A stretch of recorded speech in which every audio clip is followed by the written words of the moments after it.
Bonjour à tous, c'est aujourd'hui l'épisode numéro 75 de l'alchimie d'un roman. Et cet épisode particulier va s'inscrire dans une initiative proposée par Pascal Gaudebillon, le responsable éditorial de la collection Folio SF qu'il est inutile de présenter. Et alors, pour ouvrir l'année 2021 comme il se doit, Pascal demande à différents auteurs de parler de leur Folio SF. Pas forcément leur titre préféré, mais le plus marquant, le plus notable, celui dont ils ont envie de parler. Je me suis donc pris au jeu, et comme mon truc ce sont les grands classiques, j'ai décidé aujourd'hui de me plonger sur la marmite du Folio SF numéro 53, Je suis une légende, le roman de Richard Matheson. Je suis une légende est un incontournable de la littérature de science-fiction, fantastique ou post-apocalyptique, appelez-la comme vous voulez parce qu'il est difficile de classer ce roman. Et alors, justement, pourquoi ne pas le disséquer ensemble pour savoir de quoi il s'agit ? Un roman de zombies ? De vampires ou encore autre chose? Nous le découvrirons bien sûr en effeuillant nos 4 éléments. L'eau, le style qui s'écoule, la terre où le roman prend racine, l'air, la fiction qui nous élève et le feu, le message qui brûle derrière les mots. Et nous commencerons par le traditionnel résumé de l'intrigue en 1 minute chrono. Je vous rappelle que mes vidéos sont destinées à ceux qui ont déjà lu le livre et qui veulent en faire l'analyse. Si vous ne l'avez pas encore lu, mon résumé vous dévoilera fatalement des choses que vous ne voulez pas savoir. Voilà, c'est fait, vous êtes prévenus. Alors, Je suis une légende est l'histoire de Robert Neville. Robert vit tout seul dans sa maison, isolé, et tous les soirs et toutes les nuits, il est assiégé par une troupe de vampires. Des monstres qui ressemblent aux zombies de la nuit des morts vivants, mais qui ont peur de l'ail, des miroirs et de la lumière du jour. Neville survit à chaque nuit, et le jour, il mène des expériences. Car le jour, le rapport de force est inversé. Neville retrouve les vampires chez eux, dans leur maison, couchés dans leur lit, mais comateux et incapables de se défendre, parce qu'un vampire, ça vit la nuit. Neville en profite pour faire des expériences sur eux et comprendre enfin d'où vient cette maladie, cette épidémie qui a transformé l'humanité en vampire et dont Robert est le dernier survivant.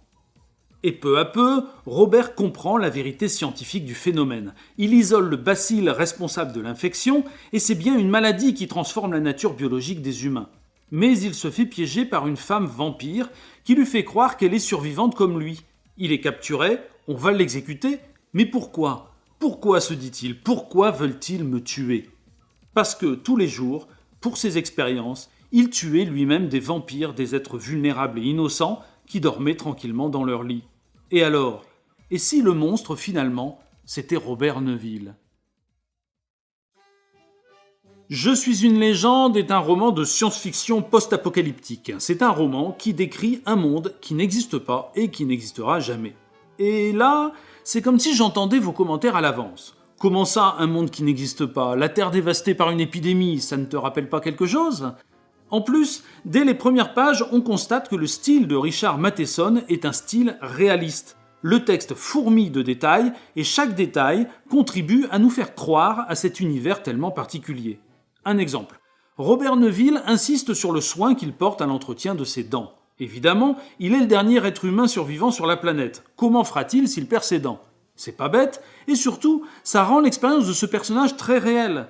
On ne se raconte pas des histoires, on gère le quotidien. Ce roman est un roman réaliste. Mais le quotidien de Robert Neville, qu'est-ce que c'est ? C'est la lutte contre des vampires qu'on éloigne avec de l'ail, qui ont peur des miroirs et des crucifix, et qu'il faut tuer d'un coup de pieu en plein cœur. Ah, vous voyez le grand écart ? Eh bien, c'est ça le projet extraordinaire de Richard Matheson. Raconter une histoire de vampire, mais de façon réaliste. Et c'est bien le but des recherches scientifiques de Robert Neville, qu'on suit tout au long de son aventure. Les vampires ont peur de la lumière du jour, c'est parce que le fameux bacille, qui s'est emparé de leur corps, est photosensible. Les vampires sont tués d'un coup de pieu, l'oxygène empoisonne le bacille, le pieu, en crevant le cœur, introduit de l'oxygène tout au fond de l'organisme. Etc., etc. D'expérience en expérience, Robert Neville démonte le mythe des vampires en trouvant une explication scientifique à chaque élément de la légende.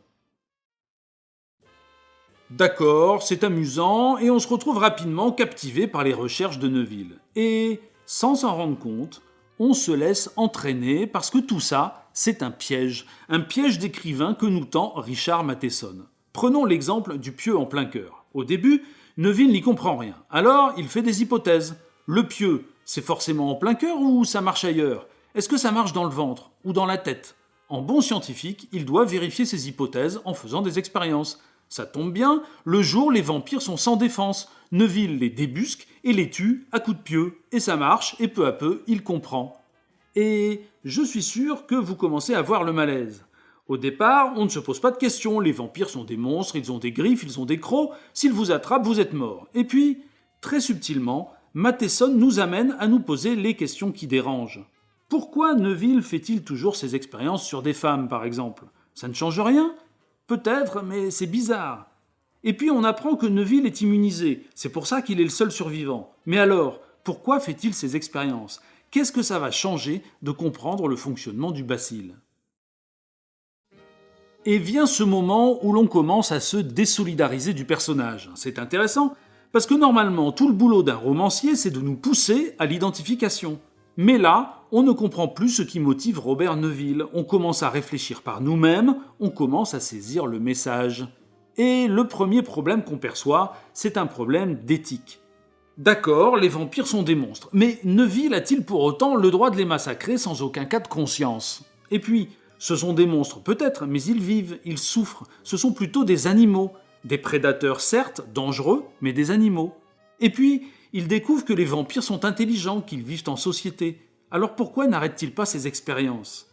Peut-être que la science ne passe pas devant tout, même quand la situation est exceptionnelle, même quand l'humanité est sur le point de disparaître.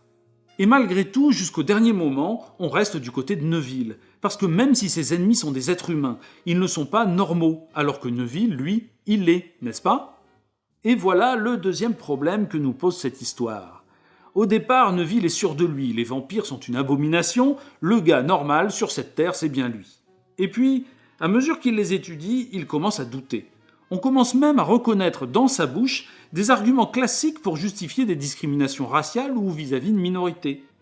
Jusqu'à ce qu'il se rende compte que les vampires ne sont même pas une minorité. La minorité, c'est clairement lui, le dernier humain sur Terre, et brusquement, ça renverse les jugements de valeur. Neuville s'avisa tout à coup qu'à leurs yeux, c'était lui le monstre. C'est la majorité qui définit la norme, non les individus isolés.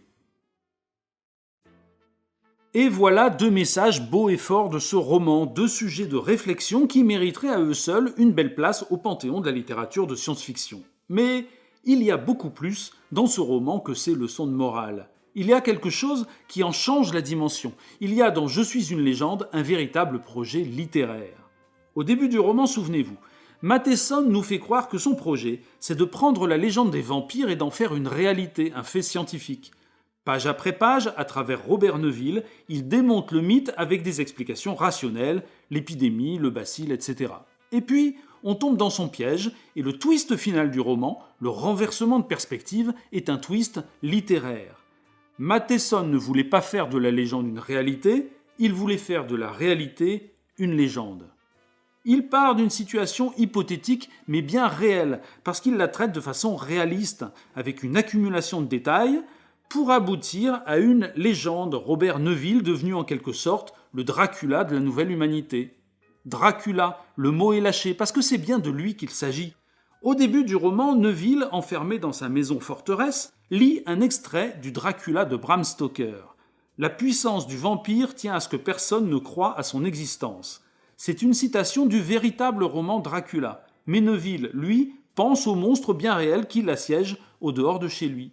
Mais finalement, au fur et à mesure que notre point de vue de lecteur change pour passer dans le camp des vampires, on comprend que Dracula, finalement, c'est lui, c'est Robert Neuville. Les vampires ne connaissent rien de ses motivations, de sa vie d'avant. Tout ce qu'ils savent, c'est qu'il vit calfeutré dans un château et qu'il surgit la nuit dans la chambre des innocents pour les massacrer. C'est une abomination, un objet de sombre terreur qu'il faut détruire. Robert Neuville n'est plus la personne que l'on croyait connaître, c'est Dracula, ce n'est pas un être réel, c'est une légende.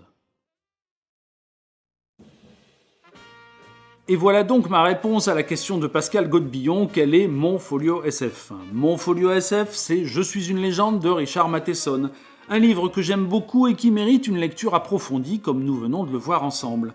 Ce roman représente, je pense, ce que peut être une science-fiction ou un fantastique abouti et pleinement littéraire.